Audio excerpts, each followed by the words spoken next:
What's going on, guys? Coach Vic here. In this video, we're going to talk about hitting approach and how it's going to help you become a better hitter. Let's get started. So what is a hitting approach, right?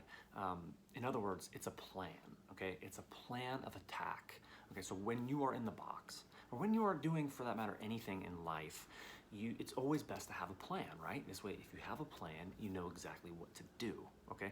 So when it comes to hitting a baseball squarely is one of the hardest things to do in all of sports, okay? So if we approach hitting without a plan, our success rates are going to be very low, or they're going to be very erratic, okay? We're going to be basically just waiting for us to get lucky and to square up a ball, okay? And we don't want, as hitters, we do not want to work off of luck, okay? We don't want to be lucky hitters, okay? Here's a few tips to help you get started with your approach. Tip number one, hunt fastballs, okay?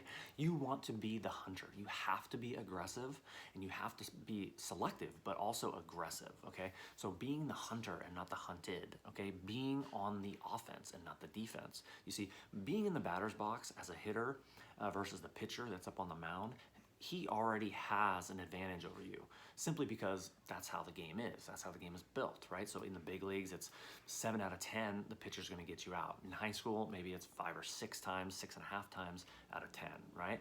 So since this is the case, we need to be aggressive. We need to take advantage of the pitches that are hittable early in the count if possible. Now, when it comes to selecting a fastball to swing at, we don't want to think about too much, or we don't want to think too much about the location of the fastball itself.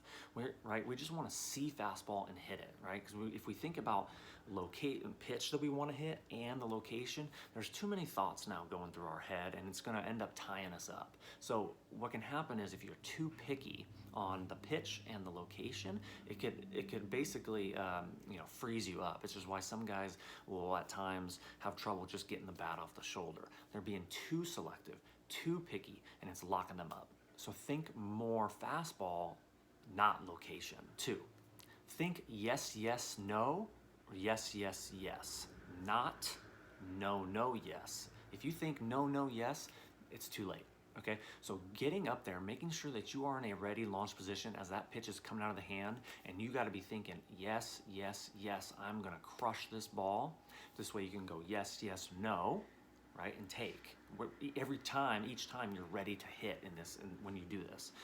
If you're thinking no, no, yes, the ball's already by you at that point, okay? So always going up there thinking yes, yes, yes, or yes, yes, no. Number 3, think to the opposite gap, okay? Think that you're gonna drive the ball to the opposite field gap. So if you're a right-handed hitter, you're driving it to the right-handed gap. If you're a left-handed hitter, you're driving it to the left field gap, okay? And thinking about driving it hard, not just hitting it there, you wanna drive it hard.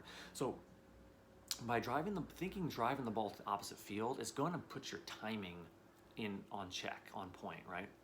If we're thinking up the middle, opposite field gap, you're planning to be on time, which is the point of an approach, is that we want to be on time every time. Also, the benefits of thinking opposite field gap is going to help you actually pull the ball. You see, when most people think pull and they get the pitch to pull, they have to get the bat going early, so therefore they're going to end up being out in front, they're going to hook it foul, they're going to hit choppers to third or to the third base side foul. Okay, we want to avoid that. We want to get that pitch in, and we want to be able to drive it to left field in the air or on a line with good backspin. And driving the ball, or at least you're having an approach of thinking to the opposite field gap, is going to allow you to do this, right? You're going to think that way, but you're going to react to those pitches inside. The other benefit of thinking oppo gap is that it's going to open you up to using the entire field, okay? And all great hitters, the greatest hitters of all time, were always hitters that would spray the field. They would use all parts of the park, right? There's a lot of green out there, so use it. So those are 3 simple steps to having an effective but simple approach, okay? There's a couple tips to remember though when it comes to this approach. You have to practice this approach. I see too many guys during practices, in the cage, off the tee, on the field, batting practice, because the pitches aren't challenging, right? Because they know a BP fastball is coming or an underhand flip is coming. Guys are thinking pull and they're just trying to see how far they can hit it. Okay, that's not your approach in the game, is it?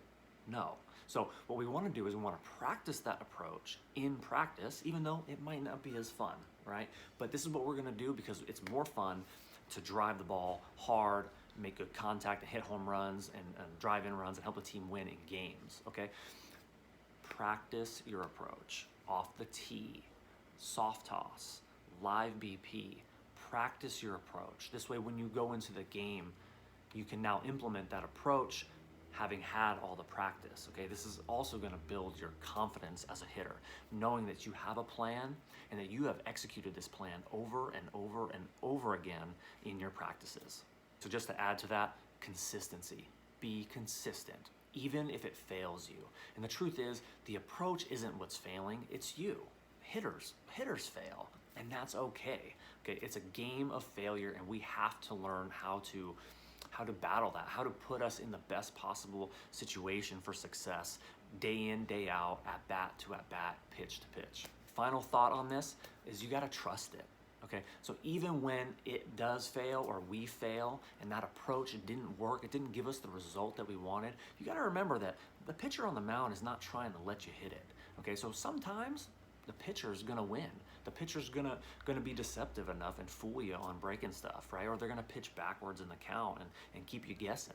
So sometimes you're just gonna have to tip your cap to the pitcher, okay? But always stick with your approach. Believe in the approach, trust the approach.